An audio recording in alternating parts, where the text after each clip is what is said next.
Hello guys, in this video I'll show you how you can change your profile picture on Windows 10.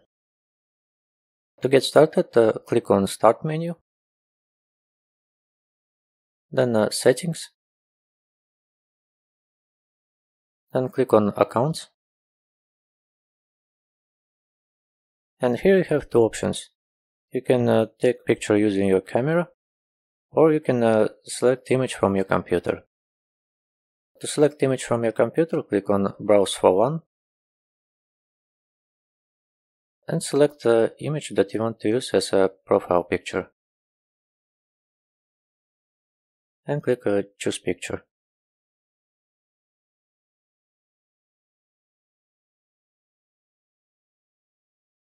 That's how you can change your profile picture on Windows 10.